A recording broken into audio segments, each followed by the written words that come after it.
The Sabres are in Pittsburgh, and they need a win to get back into the race here. We'll talk about the game coming up here on the Locked On Sabres podcast.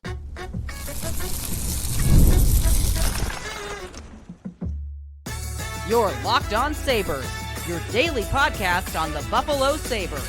Part of the Locked On Podcast Network, your team every day. What is up, everybody, and welcome in. Happy Thanksgiving here on the Locked On Sabres podcast. Thanks for making us your first listen every day. We are free and available wherever you listen to your podcasts here on the Locked On Podcast Network. Now, the number one sports podcast network. You can watch the show on YouTube. If you do not already, head over, hit the like and subscribe button. If you would like text updates on who's going to start in goal in a game, line combinations, injury updates, you want to ask a question or make a comment, head over to joinsubtext.com/LockedOnSabres and sign up to be a part of our Locked On Sabres text club. Sneaky Joe DiBiase here on a Wednesday game day. We'll be talking about today's matchup with Pittsburgh throughout today's show. Today's episode presented by FanDuel. Download the FanDuel app right now by visiting FanDuel.com and win $300 in bonus bets if your first $5 bet wins. Buffalo at Pittsburgh tonight. The Sabres are looking for a win on the road, which they only have one of on the season, but looking to keep this hot streak going. 4 out of 5 wins. The first win in that stretch was their first road win of the season when they went into Detroit, came back, beat the Red Wings. Now they play a Penguins team that is above them in the standings by 3 points. Pittsburgh also has played one fewer game. They are not in a spot at the moment. The Penguins are actually officially today the first team out of a spot with obviously many days to go. 25 points. That's one back of Boston and Washington. Also in their own division, it's 4 back of the Islanders and then 5 of the Devils. 3 of the Islanders, 4 of the Devils, and 5 of Carolina. The Metro pulling away a little bit from the bottom compared to where the Atlantic is, where everything's very jammed together. We'll talk about what the Penguins really have been so far this year. I think it's a very beatable team. Sabres have a very good chance of winning this game tonight. There's a couple of keys that I think are going to go a long way to them doing that. We'll talk about the lineup. Also, my bet of the night, feeling good about what I got tonight for you. One player that I think's been playing a little bit better as of late. I think the odds don't yet represent it. So that's all coming up a little bit later on as well. Before we get into anything, though, I wanted to answer a couple of text questions on the show and lead off with it because it's about goalie. And for tonight's game, Ukko-Pekka Luukkonen is expected to start. I think Lindy has really fallen into the idea that I had when Luukkonen first got healthy and it became clear that we were going to be living life for a while with 3 goaltenders, which was everyone gets your turn, and if you play well, you get the following game. Make it, take it, I called it. The make it, take it goalie system. And I think Lindy has done that.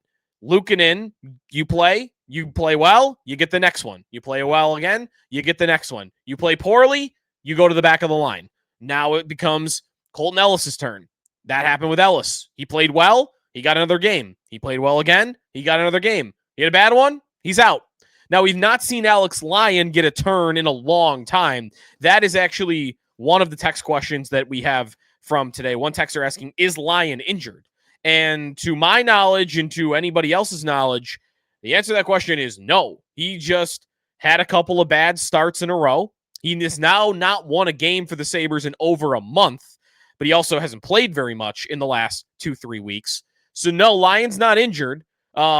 He's just not a part of it at the moment. And I have not given much consideration to the fact that he could be the guy that could eventually be outed in this goalie trio.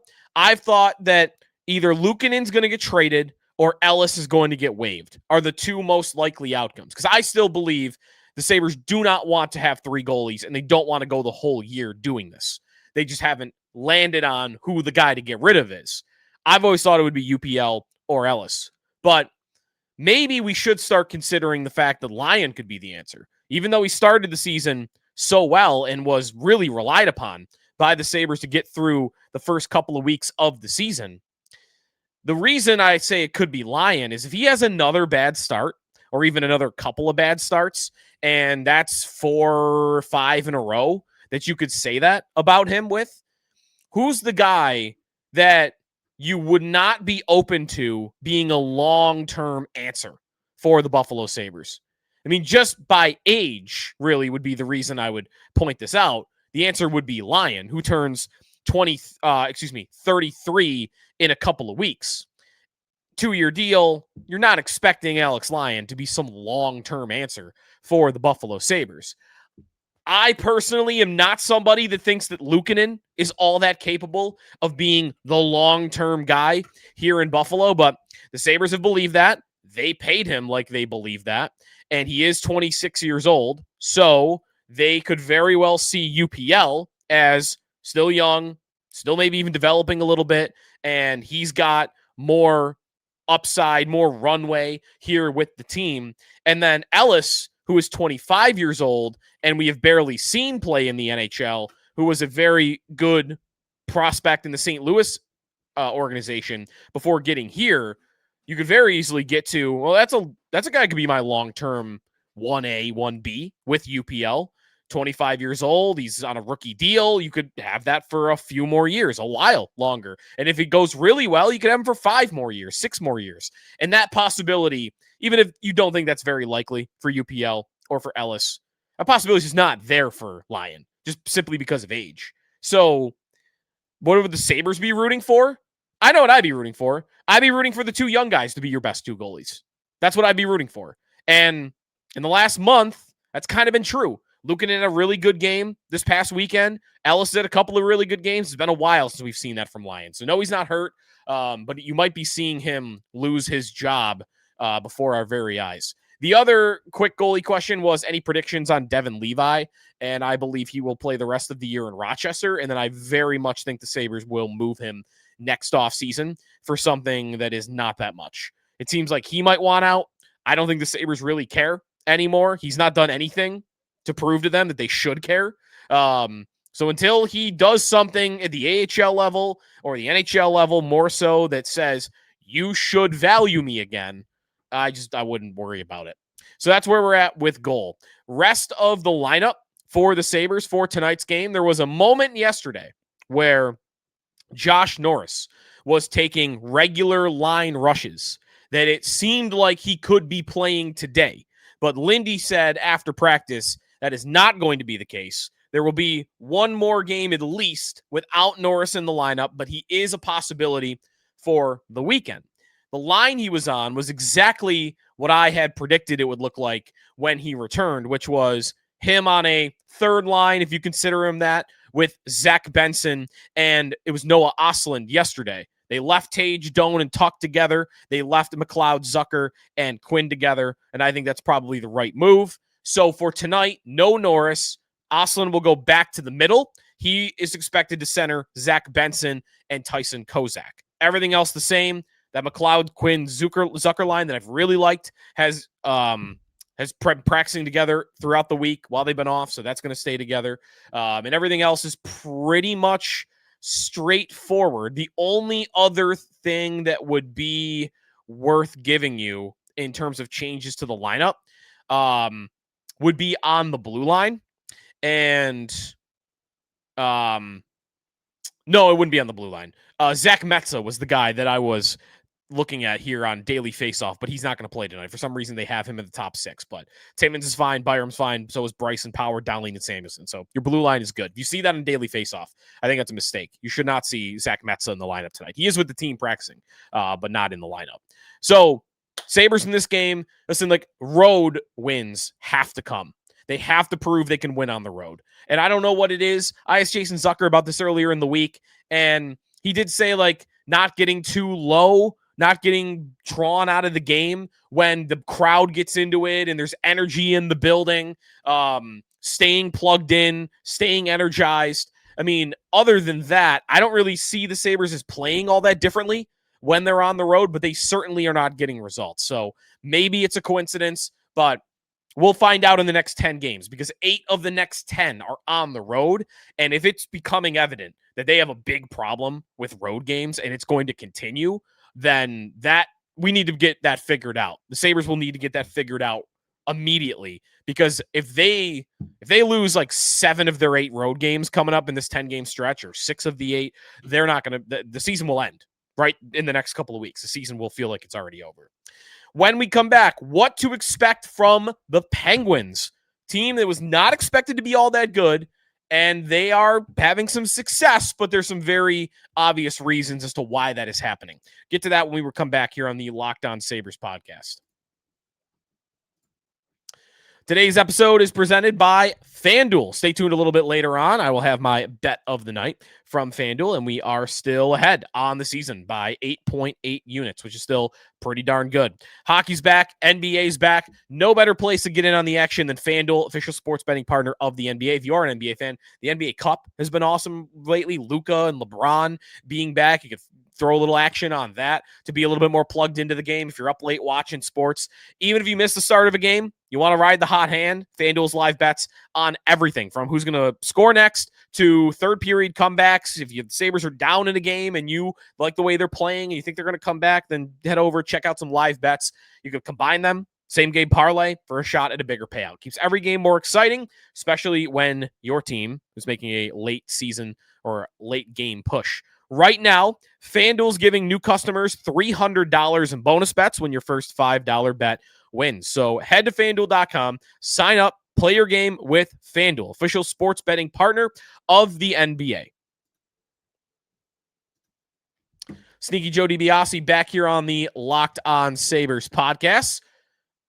Locked On Podcast Network. Now the #1 sports podcast network. Be sure to check out all our amazing shows, whatever team you might be interested. Locked On Bills with Joe Marino is a great listen. Have him on WGR on Wednesday mornings. We talked a lot about Bills at Steelers this week. It would be a little bit of a drawn-out trip. If Buffalo, Pittsburgh, if Sabres Penguins had been a Friday game or a Saturday game, this would have been better. You could have done the Pittsburgh trip.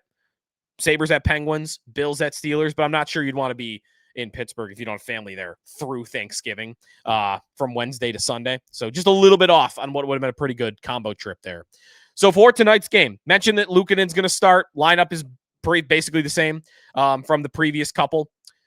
Pittsburgh, meanwhile, are planning to start Tristan Jarry, who has been pretty good this year, although he's not really been the #1 goaltender.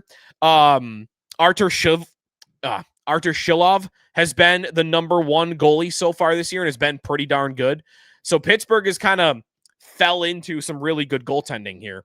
And otherwise, Anthony Mantha, who is, a newcomer for sure this year and is a former 20-goal scorer in the league, has been decent for them so far this year. The thing, though, that I look at when I look at the Penguins, because their lineup is not really all that impressive. When you look at the Pittsburgh Penguins and what the lineup does look like, I mean, you've got guys playing in important roles that you think, how have they ended up there? Connor Dewar is one of these guys playing on the top line with Sidney Crosby and Brian Rust.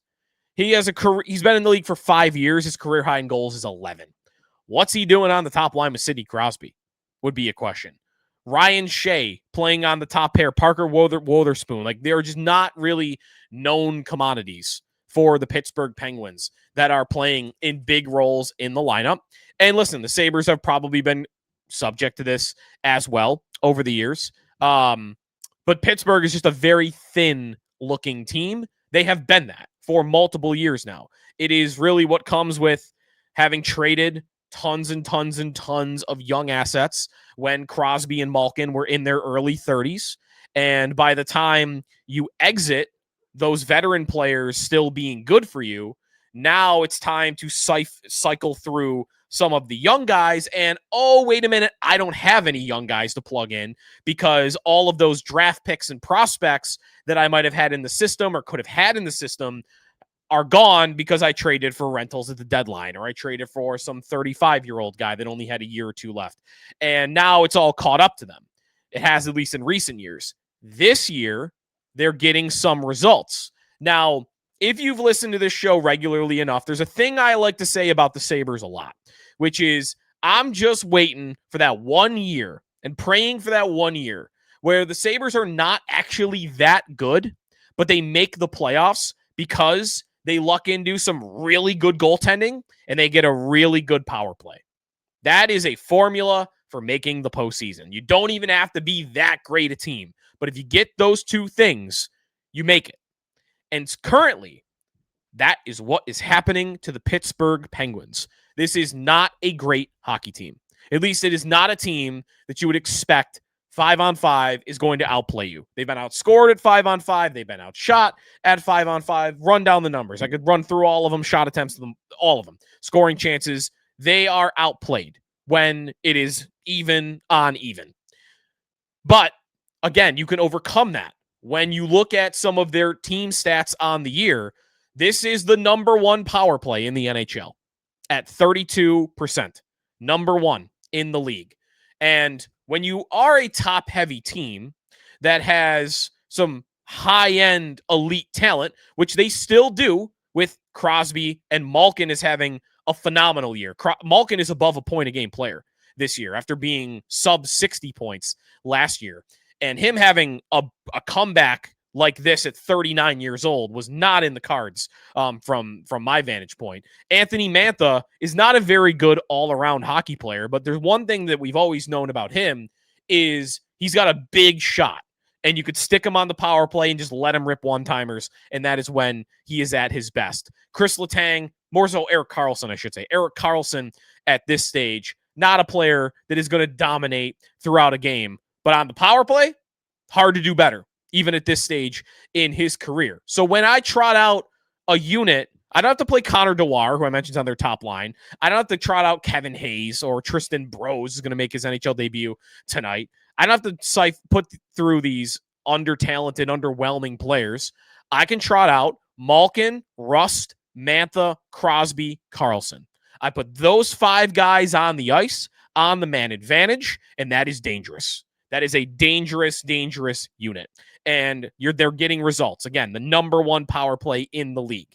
And again, you couple that with solid goaltending in terms of overall save percentage on the year. They are 6th in the NHL, only behind Seattle, Chicago, Minnesota, Colorado, and the New York Rangers. So second best in the Eastern Conference. And I don't even know if I need this, but you can include this on the special teams point. Power play, I think, is a little more important, but penalty kill. Pittsburgh is 5th best in the NHL this year. So the number one power play, the number 5 penalty kill, number 6 in goaltending save percentage this year. You give me those 3 things, you're looking at a playoff team. And they're not even with all of that in a spot at the moment, but they are way closer to a spot than I ever would have thought. And by points percentage, if you really look at it that way, they actually would be because they've played 3 fewer games than Boston, and it's only a 1-point difference. So this is the example of you don't actually have to be great. You can get a little lucky, get those couple things to go well for you, and you can have a season that way.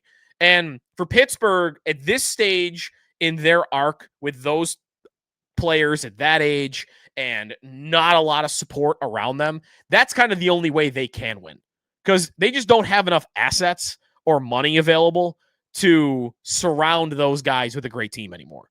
I mean, the next time the Penguins have a great overall, deep, flush with talent team, it will be after Crosby and Malkin. So for now, you're just trying to wring out that washcloth, get everything out of it that you can. And I think the only way to do that is really how they're doing it right now, through special teams and goaltending. That's it. And for that, pretty easy key to the game, right? For the Sabres, just stay out of the box. You stay out of the box, and you should beat the Pittsburgh Penguins. Simply put. So tough to predict because some refs are different than others, and some buildings are different than others, and a lot of games are just all over the place. You could have 5 penalties one game. You could have 1 penalty called the next. So staying disciplined, not giving the refs any reason to make a call, pretty big, I think, for the Sabres in this game when you get a team that is this heavily reliant on their power play. Pittsburgh tonight. If you're looking at their numbers, by the way, and you're interested, I mentioned Malkin's a point-a-game player on the year, 24 points in 21 games. 10 of those 24 are on the man advantage. Crosby, 13 goals in 21 games. I doubt he'll have more goals than assists on the season, but that is something that he has never done. He has never had a season with more goals than assists. The only year he came close, 2016-17, he had 44 goals and 45 assists. He does have more goals than assists at this moment. Some of that is power play related, 6 goals on the power play for Crosby. Brian Rust, who we spent a lot of the offseason debating, like, should the Sabres pay up and go get him? He was reportedly available. He has come out this year, 33 years old, 15 points in 19 games. He's giving them some power play production as well. He's still a pretty good player. And Mantha, giving them 8 goals in 21 games. That is a much better mark than what you saw from him at the end of the season last year when he got shipped off to Calgary. Wasn't a great, I mean, he was injured, so he didn't play a lot of games, but it's been a few years since we've really seen Mantha at his best, and I think Pittsburgh's kind of getting it at the moment.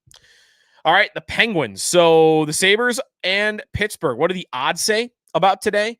And the bet I like for tonight as we try to keep it rolling here on the Locked On Sabres podcast after we come back. Sneaky Joe DiBiase, today's episode presented by Gametime. Hockey season's here. Nothing beats being in the arena. To be real, getting tickets, though, can be a total headache. Whether you are waiting in queues, surprise fees, nothing's worse than that. You see one price when you enter the app, and then you hit checkout, and you get a totally new price. It's way higher. Prices jump right before checkout. It's easy to get frustrated when all you want to do is go watch your team. That's where Gametime comes in, the app that will give fans the advantage. It's your ultimate life hack for scoring amazing NHL tickets fast, easy, and stress-free. Love it when you pay, no hidden fees at checkout. You're looking through the app, you see the exact view from what you're going to see at your seat, the angle at which you're going to see it, how high up, are you above the glass, are you below the glass, the netting and whatnot. Zone deals, big game changer. If you like a section you want to be in, but you don't want to go through every single seat to see what it looks like or what the price is, Gametime will pick the seat. You save big, giving you the best deal. Take the guesswork out of buying tickets with Gametime. Download the Gametime app, create an account, and use code LOCKEDONNHL for $20 off your first purchase. Terms apply. That's code LOCKEDONNHL for $20 off. Swipe, tap, ticket, go. All right, Sabres and Penguins tonight on the Locked On Sabres podcast. Well, it's not on this podcast, but we will be talking after the game tonight about it. So stay tuned for that. Pittsburgh and Buffalo tonight. Looking at the odds over at FanDuel Sportsbook, you might be a little bit surprised if you haven't listened to the first 2 segments of the show or haven't been watching either of these teams so far. And you should look at the standings and see, all right, Pittsburgh's above Buffalo. Pittsburgh's at home. They should be a pretty heavy favorite. This morning when I looked, it was a pick'em. It was exactly the same, their odds. But since then, maybe the Penguins are getting bet a little bit. Pittsburgh minus 118, Buffalo minus 102. Pretty darn close to the same, but a slight favorite for the Penguins. Over under is 6.5, minus 102 on the over, minus 120 on the under for tonight's game. The bet of the night that I am looking at, and it was, let me just double check here. It was at plus 120 the last I checked. And at the moment, it is at plus 124. So you even get it a little bit better. I'm going Jack Quinn to record a point in this game. 1+ point, plus 124, behind the likes of Zach Benson, Jason Zucker, Josh Doan, Alex Tuch, Rasmus Dahlin, Tage Thompson. You might think that's fair. This is a player I've not liked it at times this season. Quinn, talked about him on our last show. I think he's playing better, but he's playing fast, and he's playing with instinct. In this game, with a pretty weak blue line and pretty weak overall roster, and playing with Jason Zucker and Ryan McLeod, who are very speed-oriented players, I like him to... He played awesome in the last 2 games. I think he keeps it rolling. Give me a point. And this might be the last time that I would look at that, because the big reason that I like him more than others, the reason I like him more than McLeod, who has actually better odds than Jack Quinn does. Give me the guy that is presently getting some power play time. And Quinn's been playing a lot more on the power play as of late. So Give me Quinn. I like the line. I like the power play minutes. I like the opponent, and I like the odds. Again, plus 124 versus Benson. You got to get at plus 102. Zucker at plus 108. You're getting better odds with Quinn at plus 124. So that's my bet of the night. We are at plus 8.8 on the season and looking to get back to the double digits. We'll see what we get. Sabres and Penguins. That is going to do it for us today here on the Locked On Sabres podcast. We will speak tonight after the game, so stay tuned for that if you're ready for it on your Thanksgiving morning. And happy Thanksgiving if we don't talk to you before then, and we'll get you ready on Friday as the Sabres have their usual Friday after Thanksgiving home game this year against the Devils at 4 o'clock. So we'll talk to you then here on the Locked On Sabres podcast. Check out Locked On NHL Game Night. They're available wherever you listen to your podcasts and on YouTube as well. All the games across the league until we get to the playoffs and a Stanley Cup champion is crowned.